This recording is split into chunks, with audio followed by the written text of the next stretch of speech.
야랑해 본 거지, 낭아채. 험준한 산 중턱에 자리 잡은 산채였다.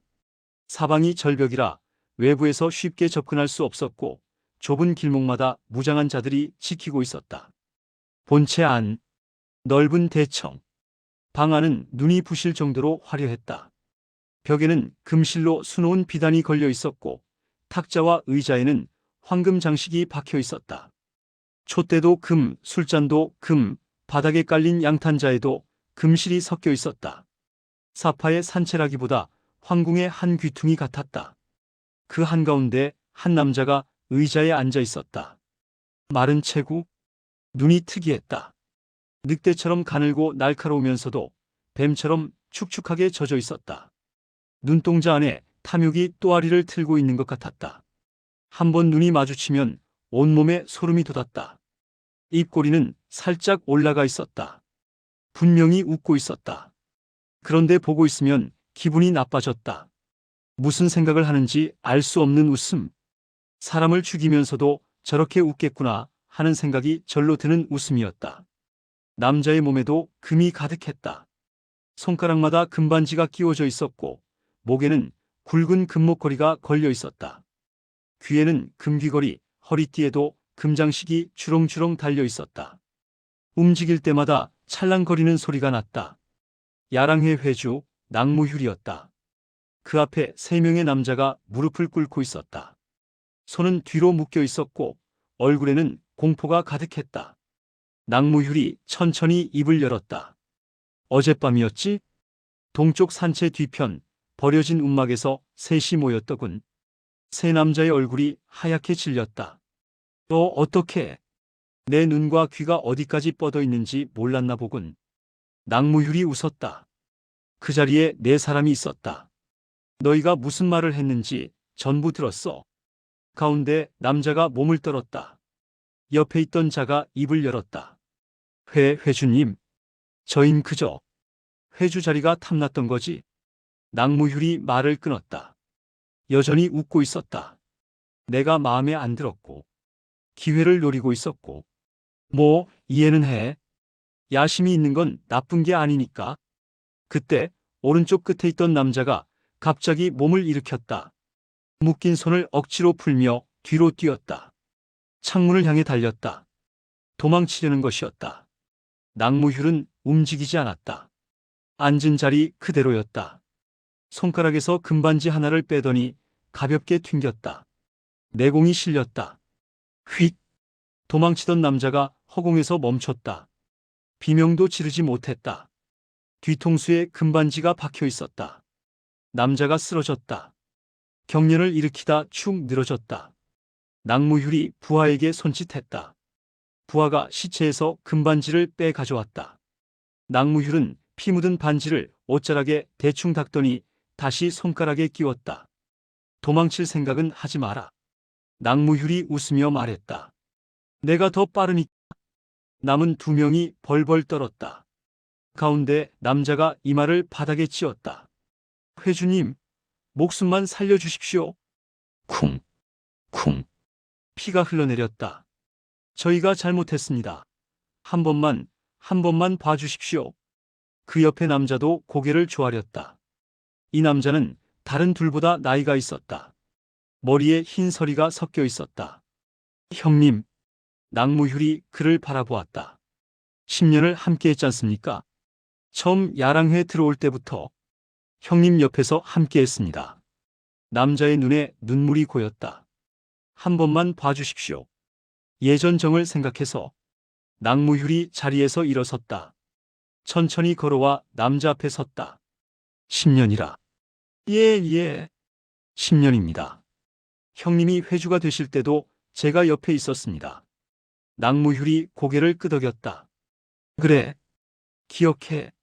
남자의 얼굴에 한 줄기 희망이 스쳤다. 그래서 내가 직접 보내주는 거야. 예. 허리춤에서 뽑은 곡도가 빛을 그렸다. 남자의 목에서 피가 뿜어져 나왔다. 말 한마디 못하고 쓰러졌다. 으악! 가운데 남자가 비명을 질렀다. 낭무휴리 다가섰다. 여전히 웃고 있었다. 시끄럽군. 비명이 끊겼다. 낭무휴리 곡도에 묻은 피를 털어냈다. 금실이 수놓인 비단으로 칼날을 닦으며 의자로 돌아갔다. 치워. 그 한마디에 부하들이 움직였다. 시체를 끌어내고 피를 닦았다. 아무도 동요하지 않았다. 익숙한 광경이었다. 낭무휴리 대청 안에 늘어선 부하들을 둘러보았다. 20명 남짓, 야랑회의 핵심 간부들이었다. 또 누가 야심이 있나? 조용했다. 아무도 대답하지 않았다. 아무도 고개를 들지 않았다. 없나? 낭무휴리 웃었다. 야심은 가져도 좋아. 하지만 손에 든 곡도를 탁자에 내려놓았다. 실패하면 안 돼. 알겠나? 예, 회주님. 부하들이 일제히 대답했다. 목소리에 공포가 섞여 있었다. 야랑회, 사파의 군소 세력들이 모인 연합이었다. 본래 사파란 뭉치지 않는 법이다. 이익 앞에서 손을 잡았다가도 더 큰 이익 앞에서 등을 찌른다. 그것이 사파의 본성이었다. 하지만 야랑회는 달랐다. 10년 전 낭무휴리 회주가 되면서 모든 것이 바뀌었다. 전 회주는 의문의 죽음을 당했다. 아무도 범인을 모른다고 했지만 모두가 알고 있었다. 누가 죽였는지. 반대파는 숙청됐다. 저항하는 자는 죽었고 무릎 꿇은 자만 살아남았다. 강력한 무력과 피비린내 나는 공포 앞에 사파의 무리들이 하나둘 굴복했다. 지금은 아무도 거역하지 않는다. 아니, 거역할 수 없다. 야랑회는 낭무휴리고 낭무휴리 곧 야랑회였다. 낭무휴의 출신은 아무도 모른다. 정파 문파에서 쫓겨났다는 소문도 있고 원래 산적 출신이라는 말도 있었다. 본인은 절대 말하지 않았다. 물어본 자도 없었다. 물어보면 죽으니까. 확실한 건 하나뿐이었다. 손해보는 장사는 절대 하지 않는다는 것. 그리고 웃으면서 사람을 죽인다는 것. 낭무휴리 의자에 앉아 금잔에 술을 따르고 있을 때 부하 하나가 다가왔다. 회주님, 보고 드릴 것이 있습니다. 뭐냐? 회주님께서 자리를 비우신 사이에 밀서가 도착했습니다. 밀서? 언제? 3달 전입니다. 봉인의 표식이 없어 함부로 열지 못하고 보관해 두었습니다. 부하가 봉투를 내밀었다. 천마신교 쪽에서 온 것 같습니다. 낭무휴의 눈이 미세하게 빛났다. 봉투를 받아들었다. 봉인을 뜯고 안에 서신을 펼쳤다. 내용은 짧았다. 글을 읽는 낭무휴의 입꼬리가 천천히 올라갔다.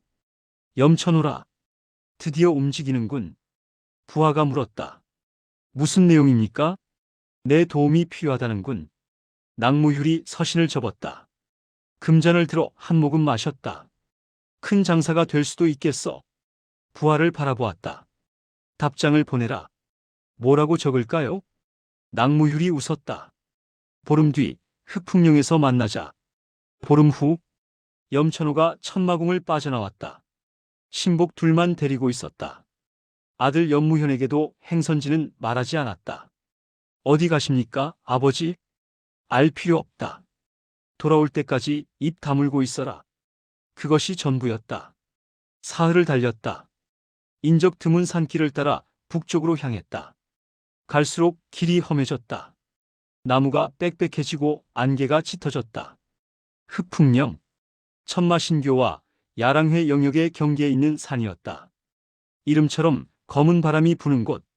사람이 살지 않았다. 오가는 이도 없었다. 미래 장소로는 제격이었다. 염천호가 말 위에서 생각에 잠겼다. 야랑회주 낭무휴. 이름은 익히 들었다. 10년 전 야랑회를 장악한 자. 사파의 군소 세력들을 하나로 묶어낸 자. 하지만 그게 전부였다. 얼굴을 본 사람이 드물었다. 실력이 어느 정도인지도 알려진 바가 없었다. 베일에 쌓인 인물이었다. 소문만 무성했다. 웃으면서 사람을 죽인다는 말, 손해보는 장사는 절대 안 한다는 말, 전 회주를 자기 손으로 죽였다는 말, 어디까지가 사실인지 알 수 없었다. 염천호는 신복들에게 말했다.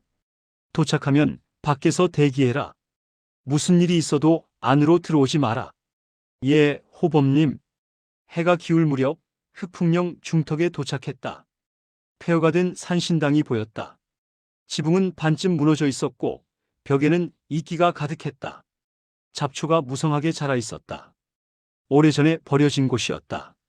산신당 앞에 사람들이 서 있었다. 10명 남짓. 검은 옷을 입고 있었다. 야랑회 무사들이었다. 염천호가 말에서 내렸다. 신복들은 뒤에 남겼다. 야랑회 무사 하나가 다가왔다. 호법이십니까? 그렇다. 안으로 드십시오. 회주님께서 기다리고 계십니다. 염천호가 산신당 안으로 들어섰다. 어두웠다. 촛불 몇 개가 전부였다. 천장 구멍으로 달빛이 비스듬히 들어왔다. 그리고 한 남자가 있었다. 무너진 제단 앞에 앉아 있었다. 마른 체구, 금장식이 주렁주렁 달린 옷, 손가락마다 금반지가 끼워져 있었다. 남자가 고개를 들었다. 눈이 마주쳤다. 염천호는 그 순간 기분이 나빠졌다. 설명할 수 없었다. 그냥 불쾌했다. 저 눈빛, 늑대 같으면서도 뱀 같은 눈, 축축하게 젖어 있으면서 탐욕이 서려 있는 눈, 그리고 저 웃음, 입꼬리가 올라가 있었다. 분명 웃고 있는데 보고 있으면 등골이 서늘해졌다. 실력은 가늠이 안 됐다. 강한 건지 약한 건지 아무것도 읽히지 않았다. 숨기고 있는 건지 원래 그런 건지 만만치 않다. 조심해야겠다. 염천호는 속으로 생각했다. 하지만 어쩔 수 없었다. 손을 잡아야 했다. 오셨습니까, 호법? 야랑회주 낭무휴리 일어섰다. 웃으며 손을 내밀었다. 먼 길 오시느라 고생하셨습니다. 답장이 늦어 궁금했다. 하하, 자리를 비웠던 터라. 죄송하게 됐습니다. 낭무휴리 자리를 권했다. 무너진 제단 앞에 낡은 탁자가 놓여 있었다. 그 위에 술병과 잔이 있었다. 두 사람이 마주 앉았다. 낭무휴리 술을 따랐다. 염천호에게 먼저, 그 다음 자신에게. 밀서 잘 받았습니다. 제 도움이 필요하다고 하셨지요? 그렇다. 대체 무슨 일이시길래 야랑회까지 찾아오셨습니까? 염천호가 잠시 낭무휴를 바라보았다. 낭무휴는 여전히 웃고 있었다. 직접 말해야 했다. 여기까지 온 이상 물러설 수 없었다. 교주를 친다. 낭무휴의 눈이 미세하게 빛났다. 하지만 놀란 기색은 없었다. 천마신교 교주를요? 그렇다. 호법께서 직접? 내 힘만으로는 부족하다. 그래서 손을 잡으려는 것이다. 낭무휴이 술잔을 들어 한 모금 마셨다. 천천히 내려놓았다. 재미있는 제안이군요. 그래서 언제 움직이실 생각이십니까? 3개월 후. 천마제 때. 천마제요? 1년에 한 번 초대 천마를 기리는 제사다. 교주가 직접 제를 주관하지. 염천호가 말을 이었다. 그날만큼은 경계가 느슨해진다. 게다가 핵심 인물들이 한자리에 모이고 한 번에 정리할 수 있다. 그렇다. 낭무휴이 고개를 끄덕였다. 좋은 선택이군요. 그래서 어떻게 움직이실 겁니까? 야랑회가 천마궁 외곽에서 소동을 일으킨다. 소동이라면? 습격처럼 보이게. 경비 병력이 밖으로 빠지도록. 그 틈에 안에서 움직이시겠다. 그렇다. 나와 내 지지 세력이 움직인다. 낭무휴이 눈을 가늘게 떴다. 지지 세력이 얼마나 됩니까? 장로 5 중 3이 내 편이다. 수하들은 천마신교 전체의 3할 정도. 낭무휴의 눈썹이 올라갔다. 3할이면 적지 않군요. 오래 준비했다. 야심이 대단하십니다, 호법. 낭무휴이 웃었다. 칭찬인지 비꼬는 건지 알 수 없는 말투였다. 교주는 어떻게 하실 생각이십니까? 내가 맡는다. 낭무휴이 고개를 기울였다. 혼자서요? 염천호가 대답하지 않았다. 혼자서 교주를 상대할 수 있을지 확신이 없었다. 혈사천은 강했다. 천마신공의 정통 계승자였다. 낭무휴이 웃었다. 혼자서 버겁다면 제가 도와드릴 의사도 있습니다. 교주목은 둘이서 따는 게 낫지 않겠습니까? 염천호의 눈이 가늘어졌다. 내심 불쾌했다. 이자가 끼어드는 게 마음에 안 들었다. 하지만 혼자서는 불안한 것도 사실이었다. 좋다. 현명한 선택이십니다. 낙무휼이 턱을 쓸었다. 하지만 호법. 교주가 워낙 고수 아닙니까? 둘이서 덤벼도 쉽지 않을 겁니다. 확실하게 처리하려면 낙무휼이 품에서 뭔가를 꺼냈다. 검은 상자였다. 탁자 위에 올려놓았다. 이게 필요할 겁니다. 이게 뭔가? 열어보십시오. 염천호가 상자를 열었다. 안에 붉은 단약이 들어있었다. 폭혈단입니다. 폭혈단? 금지된 단약이지요. 복용하면 기혈이 폭주하면서 공력이 크게 뛰어오릅니다. 염천호의 눈빛이 날카로워졌다. 얼마나 강해지는가? 호법 정도 되시면 교주와 맞붙을 수 있겠지요. 부작용은 있습니다. 낙무휼이 웃었다. 사용 후 며칠간 내공을 쓸 수 없습니다. 무리하면 경맥이 손상이 되고 운이 나쁘면 폐인이 될 수도 있습니다. 하지만 교주를 죽이고 나면 며칠쯤이야 쉬면 되지 않겠습니까? 염천호가 상자를 바라보았다. 붉은 단약이 촛불에 반사되어 번뜩였다. 어디서 구했나? 그건 알 필요 없지 않겠습니까? 낙무휼이 웃으며 말했다. 참, 최근 교주께서 정파 출신 제자를 새로 들이셨다고 들었습니다. 꽤나 강하다던데? 염천호의 눈이 커졌다. 얼마 되지도 않은 일이었다. 천마신교 내부 사정이다. 그런데 이자가 벌써 알고 있다?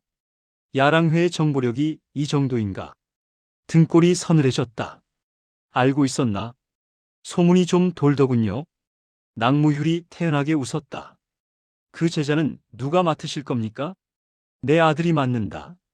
아드님이요? 연무현이다. 아? 낙무휼이 고개를 끄덕였다. 그러면 새 알이 필요하겠군요. 아드님 것까지. 그 제자가 꽤 강하다던데 확실하게 처리하려면 아드님께도 필요하지 않겠습니까? 염천호가 상자를 다시 바라보았다. 좋다. 그래서 대가는 뭔가? 대가요? 낙무휼의 입꼬리가 올라갔다. 천마신교 관할 영역의 5할. 염천호의 표정이 굳었다. 5할이라고? 예. 미쳤나? 3할도 많다. 3할이요? 낙무휼이 고개를 저었다. 호법. 저는 손해보는 장사를 안 합니다. 그래도 5할은 터무니없다. 교주 목을 따는데 제가 목숨을 걸어야 합니다. 야랑회 정에도 동원해야 하고요.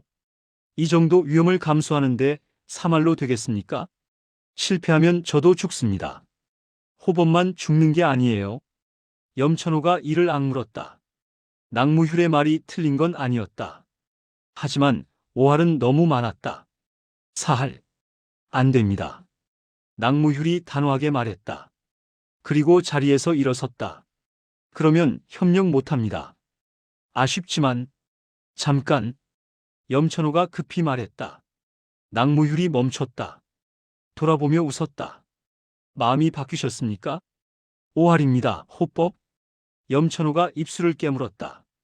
여기서 물러서면 끝이었다. 다른 방법이 없었다. 3할에 금일만 양이면 어떻겠나? 낙무휼의 눈이 빛났다. 1만 양이요?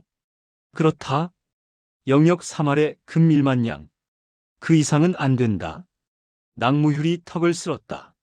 잠시 생각하는 듯 했다. 현금으로요? 그렇다. 언제? 거사 전의 절반, 성공 후의 절반.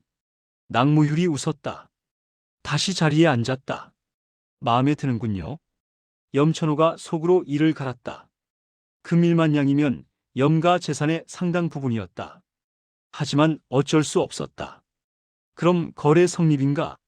한 가지만 더. 낙무휼이 몸을 앞으로 기울였다. 웃음이 사라졌다. 눈빛이 차가워졌다.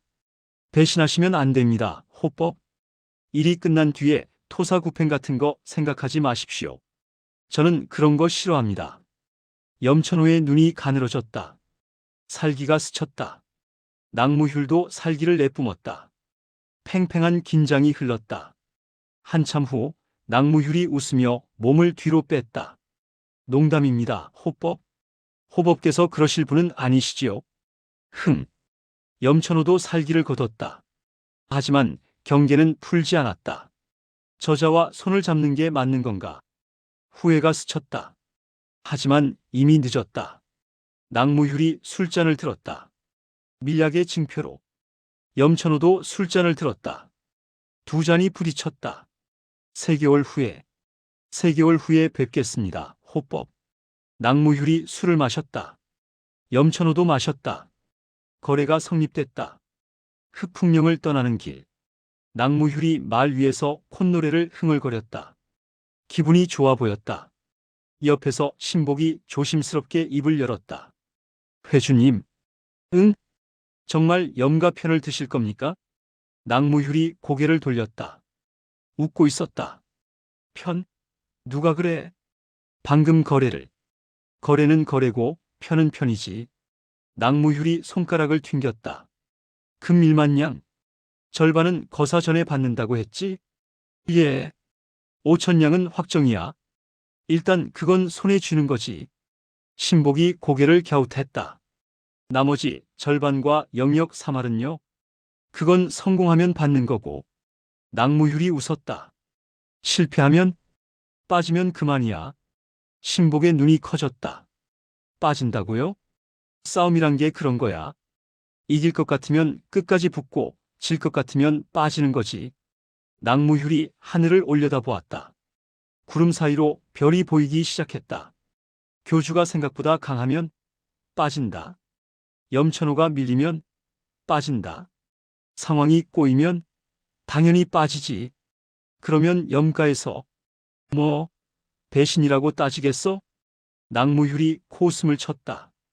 염천호가 죽으면 따질 놈이 없고 살아남으면 우리도 살아남은 거니까 뭐라 못해. 어차피 증거도 없어. 신복이 입을 다물었다. 할 말이 없었다. 낭무휴리 말을 이었다. 애초에 손해볼 생각 없어. 나는 이기는 쪽에 붙으면 돼. 염천호가 이기면 영역 3할 받고 교주가 이기면 뭐 우린 잠깐 소동 피운 것뿐이야. 야랑해가 천마신교 건드린 게 한두 번이냐? 낭무휴리 웃었다. 죽은 자는 돈을 못 쓰거든. 신복이 조용히 고개를 숙였다. 회주님은 정말 대단하십니다. 대단한 게 아니야. 낭무휴리 금반지를 만지작거렸다. 촛불에 반사되듯 별빛이 반짝였다. 살아남는 거지. 그게 전부야. 말발굽 소리가 어둠 속으로 멀어져 갔다. 천마궁. 연무장에 한 사람이 홀로 서 있었다. 운무진이었다. 해가 기울고 있었다. 붉은 노을이 연무장을 물들이고 있었다. 대부분의 교인들은 이미 수련을 마치고 떠났다. 남아있는 건 무진뿐이었다. 검을 들었다. 천마신공 중급 검법. 제1초. 검이 움직였다. 빠르고 정확했다. 허공을 가르며 붉은 검기가 뻗어나갔다. 제2초. 제3초. 제4초. 초식이 물 흐르듯 이어졌다. 막힘이 없었다. 빈틈도 없었다. 비급에 적힌 그대로 한치의 오차도 없이 검이 움직였다. 완벽했다. 무진이 검을 걷었다. 숨을 내쉬었다. 그런데 표정이 좋지 않았다. 뭔가 부족했다.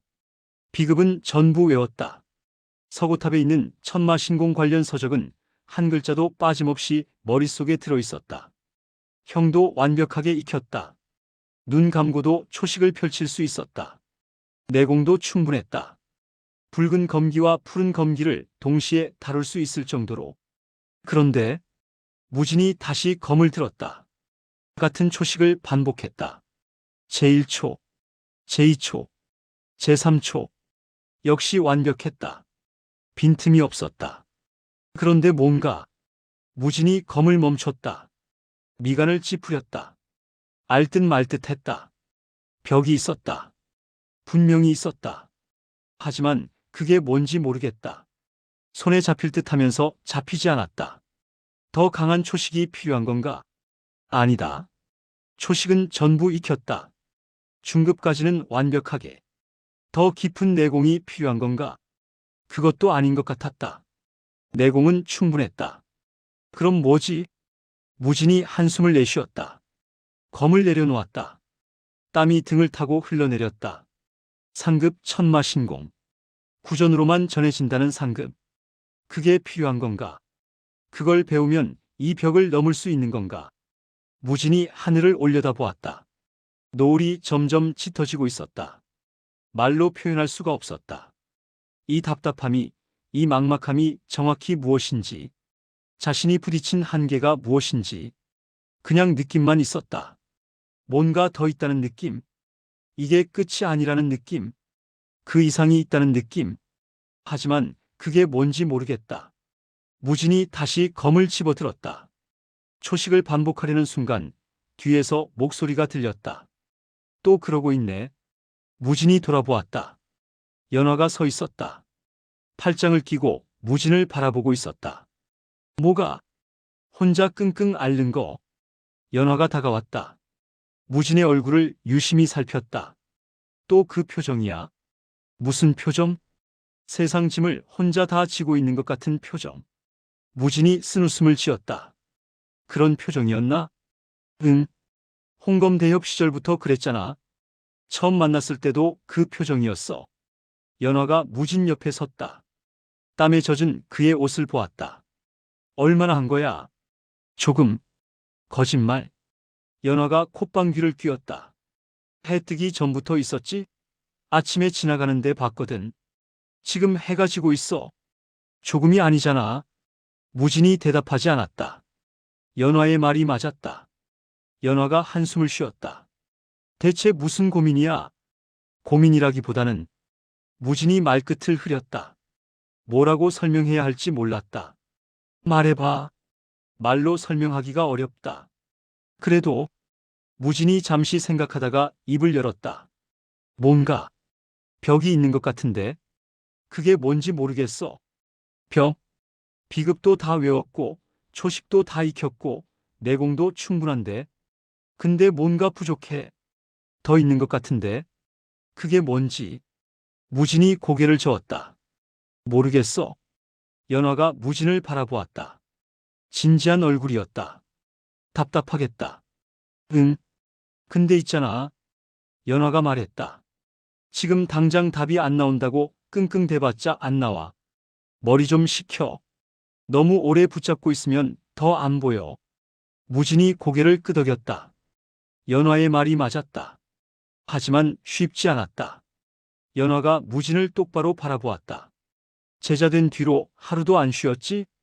그건 아침에 일어나면 수련, 낮에는 교인들 일 도와주고, 저녁에 또 수련, 밤늦게까지. 연화가 손가락을 꼽았다. 지난달에 동쪽 산채 보수할 때 누가 제일 먼저 나섰어? 서쪽 마을에 산적 나타났을 때 누가 달려갔어? 그건 내가 가까이 있어서. 신입 교인들 검법 가르쳐달라고 했을 때 누가 밤새 봐줬어? 무진이 입을 다물었다. 연화가 한숨을 쉬었다. 남 도와주는 건 좋아. 근데 너도 사람이야. 쉬어야지. 습관이 돼서. 알아. 홍검대협 시절부터 그랬잖아. 연화의 목소리가 부드러워졌다. 혼자서 다 짊어지려고 하고, 힘들어도 내색 안 하고, 아픈 것도 숨기고.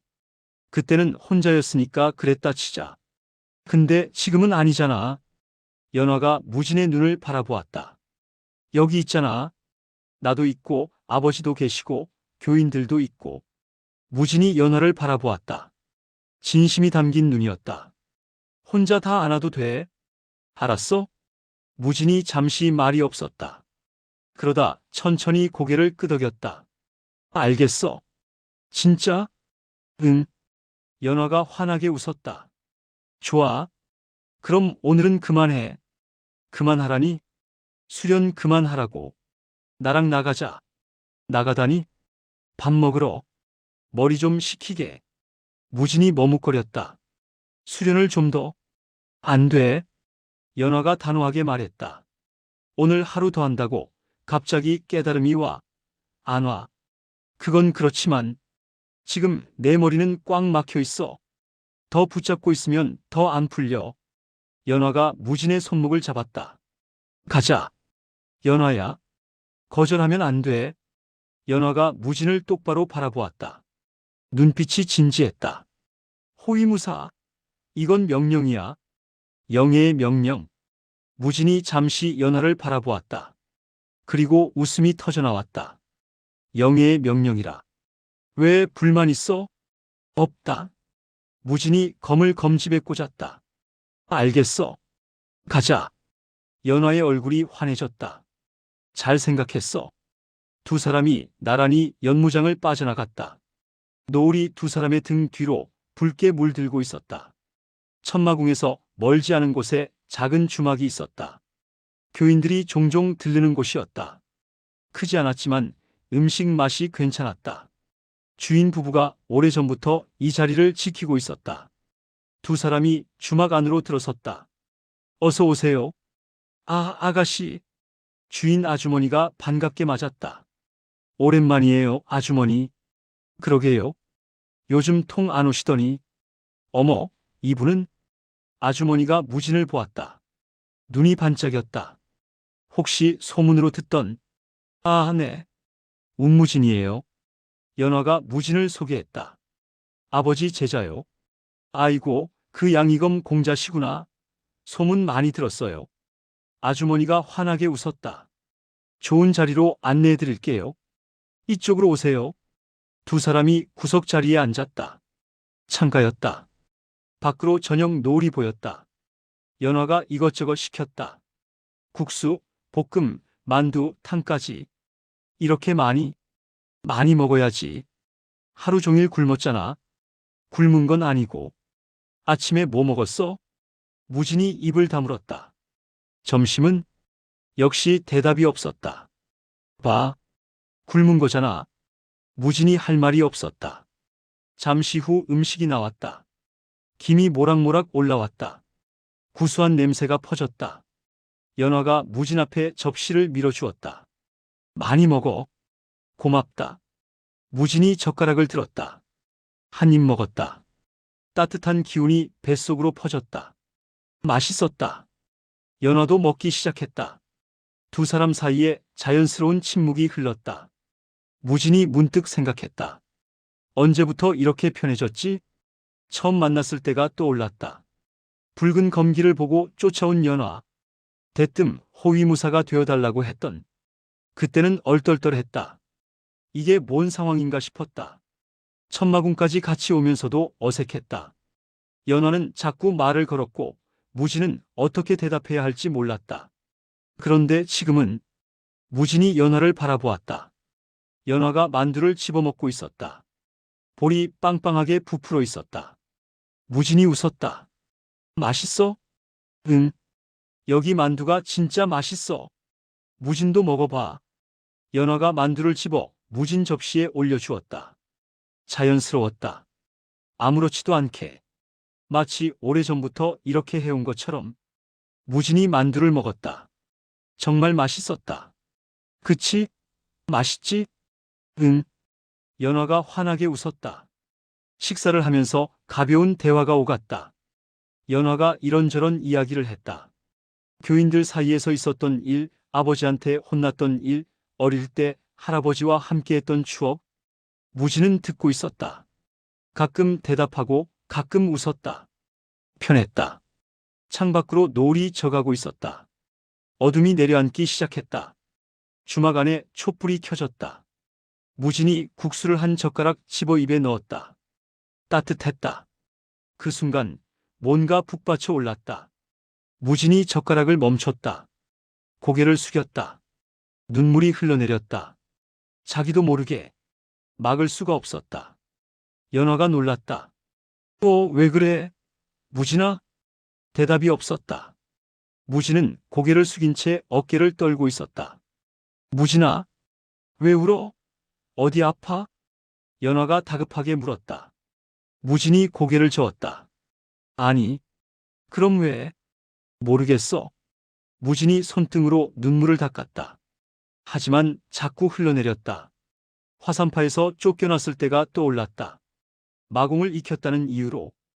아무리 설명해도 소용없었다. 정파에게 마공은 그 자체로 죄였다. 목숨만 건진 게 다행이었다. 그 뒤로 떠돌았다. 갈 곳이 없었다. 돌아갈 곳도 없었다. 홍검대협이라 불리며 사람들을 도왔지만 밤이 되면 혼자였다. 차가운 바닥에 누워 하늘을 보며 생각했다. 나는 어디로 가는 걸까? 끝이 어딜까? 밥도 혼자 먹었다. 아무 데서나 차가운 거, 남은 거. 그때는 몰랐다. 이런 날이 올 줄. 그냥 따뜻해서 무진히 입을 열었다. 뭐? 밥이 따뜻해서, 여기가 따뜻해서. 무진히 고개를 들었다. 눈이 붉었다. 그동안은 몰랐어. 연화가 입을 다물었다. 무진히 쓴웃음을 지었다. 같이 밥도 먹고 같이 다니고. 근데 그게 뭔지 몰랐어. 목소리가 떨렸다. 근데 지금 알 것 같아. 뭔데? 집? 무진히 말했다. 이게 집인 것 같아. 연화가 말이 없었다. 한참을 무진을 바라보았다. 그러더니 손을 뻗어 무진의 손을 잡았다. 바보. 연화의 목소리도 떨리고 있었다. 당연히 집이지. 여기가 내 집이야. 무진이 연화를 바라보았다. 이제 혼자 아니야. 알았어? 무진이 고개를 끄덕였다. 더 이상 말이 나오지 않았다. 연화가 무진의 손을 꽉 잡았다. 한동안 놓지 않았다. 한참이 지나서야 무진이 다시 젓가락을 들었다. 연화를 바라보았다. 항상 옆에서 챙겨주는 사람, 걱정해주는 사람, 힘들 때 찾아와주는 사람. 처음에는 그냥 고마웠다. 신기했다. 왜 이렇게까지 해주는 걸까 싶었다. 지금은 달랐다. 지켜주고 싶었다. 이 사람을, 이곳을, 이 따뜻함을. 무진이 조용히 다짐했다. 반드시. 식사를 마치고 두 사람이 주막을 나섰다. 밤이었다. 하늘에 별이 떠 있었다. 시원한 바람이 불어왔다. 두 사람이 나란히 걸었다. 천마궁으로 돌아가는 길이었다. 한동안 말이 없었다. 편안한 침묵이었다. 연화가 먼저 입을 열었다. 좀 나? 응. 덕분에. 무진이 고개를 끄덕였다. 진심이었다. 머리가 맑아진 느낌이었다. 다행이다. 연화가 웃었다. 그러다 무진을 슬쩍 바라보았다. 근데 있잖아. 응? 뭔가 고민 있는 거 맞지? 수련 관련해서. 무진이 잠시 멈칫했다. 아까 말했잖아. 벽이 있는 것 같다고. 응. 그게 뭔지 모르겠다고. 무진이 고개를 끄덕였다. 연화가 말했다. 말 안 해도 돼. 나도 잘 모르는 거니까. 미안해. 미안하긴 뭘. 연화가 손을 내저었다. 근데 혼자 끙끙대지는 마. 알아. 아버지한테 물어봐. 무진이 연화를 바라보았다. 수련 고민이면 아버지가 제일 잘 알잖아. 천마신공은 아버지가 제일 높은 경지고. 그래야겠지. 응. 그래. 어느새 갈림길에 다다랐다. 연화의 거처와 무진의 거처는 방향이 달랐다. 연화가 멈춰 섰다. 나 이쪽이야. 응. 오늘 좀 쉬어. 알았지? 알겠어. 연화가 돌아서려다 다시 무진을 바라보았다. 그리고, 응? 아까 한 말. 연화가 살짝 웃었다. 여기가 집이라고 한 거. 응. 잊지 마. 무진이 고개를 끄덕였다. 안 잊어. 연화가 환하게 웃었다. 손을 흔들었다. 그럼 내일 봐. 응. 내일 봐. 연화가 돌아서서 걸어갔다. 무진은 그 자리에 서서 뒷모습을 바라보았다. 연화의 모습이 어둠 속으로 사라질 때까지. 무진이 천천히 몸을 돌렸다. 그래, 사부님께 여쭤보자. 교주의 별채를 향해 걸음을 옮겼다. 교주의 별채. 무진이 문 앞에 섰다. 안에서 희미한 불빛이 새어나오고 있었다. 아직 주무시지 않은 모양이었다. 무진이 문을 두드렸다. 사부님, 무진입니다. 잠시 후 안에서 목소리가 들렸다. 들어와라. 무진이 문을 열고 안으로 들어섰다. 넓은 방이었다. 한쪽 벽에는 서가가 있었고 반대쪽에는 검이 걸려 있었다.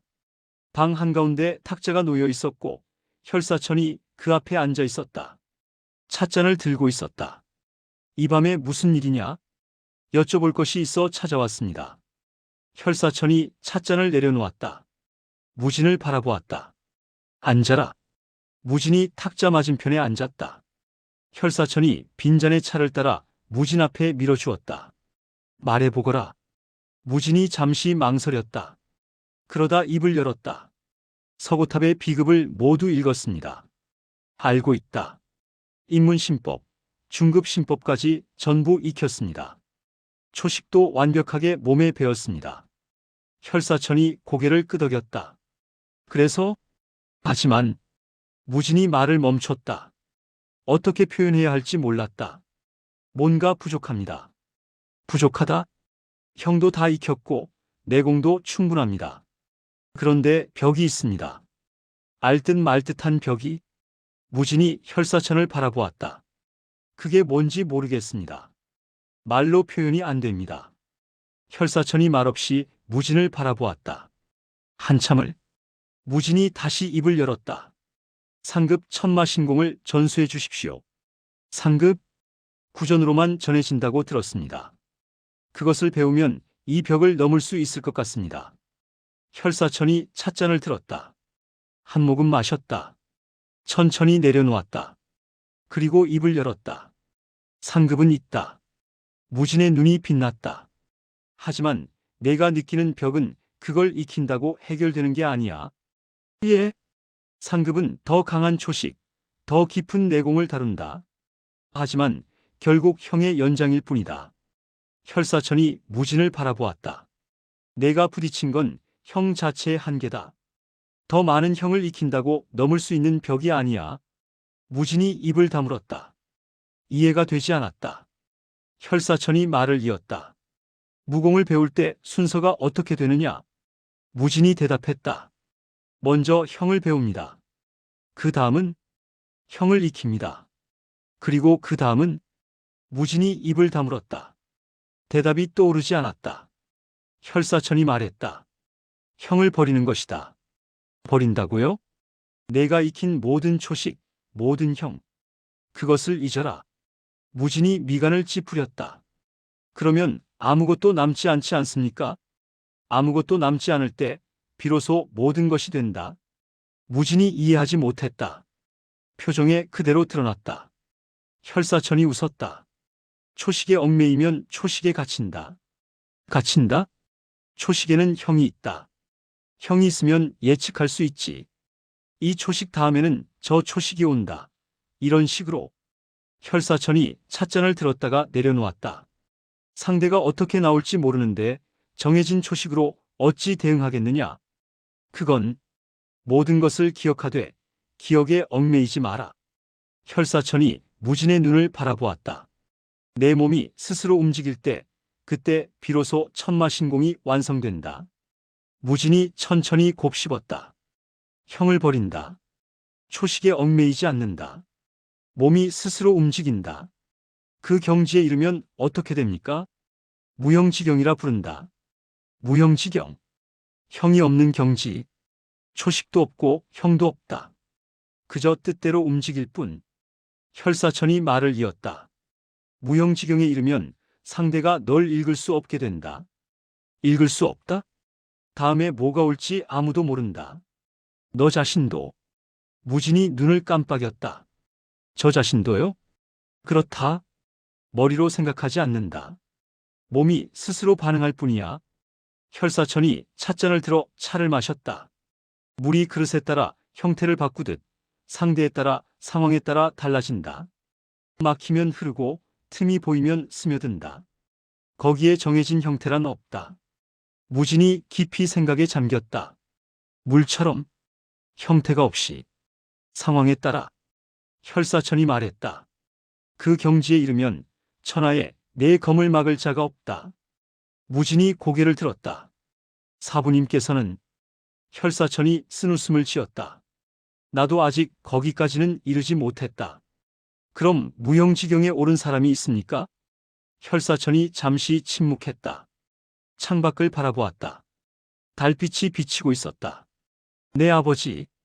무진의 눈이 커졌다. 선대 천마께서 그 경지에 계셨다.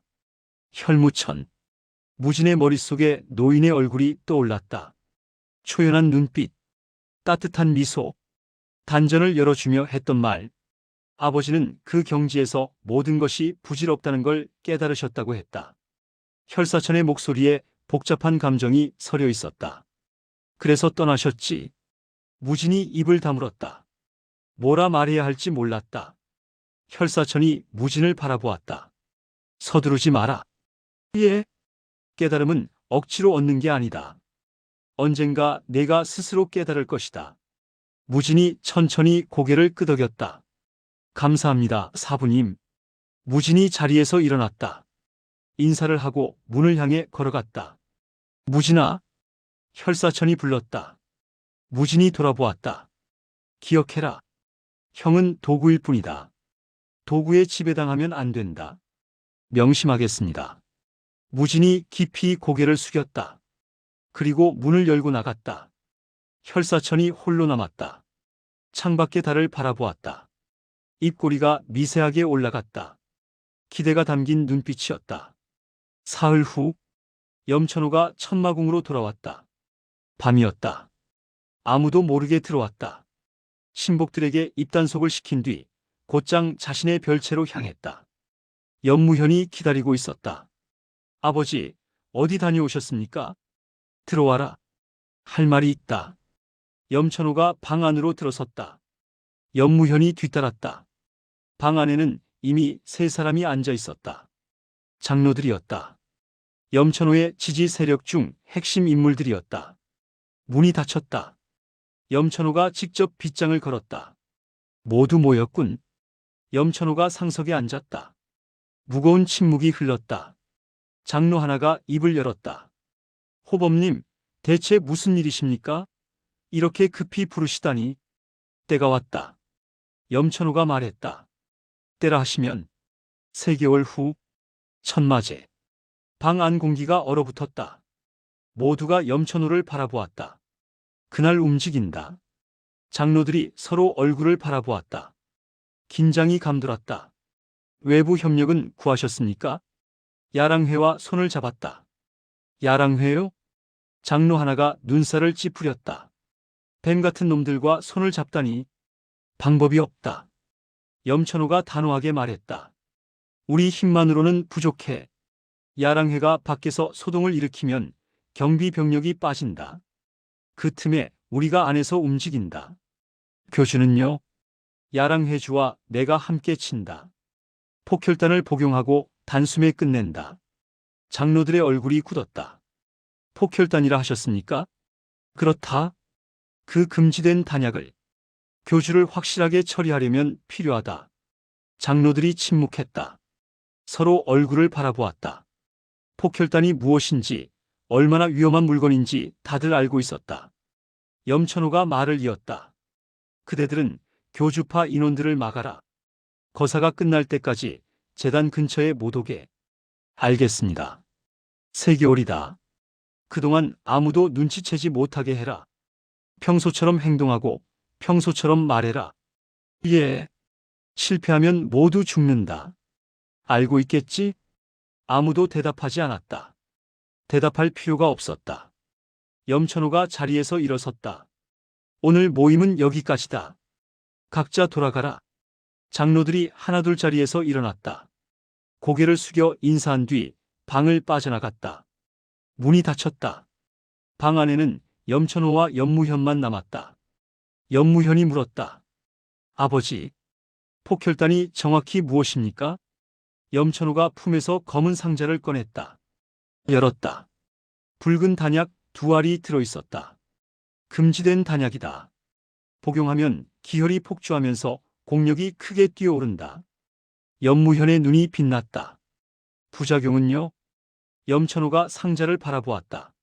사용 후 보름 정도는 내공을 쓸 수 없다.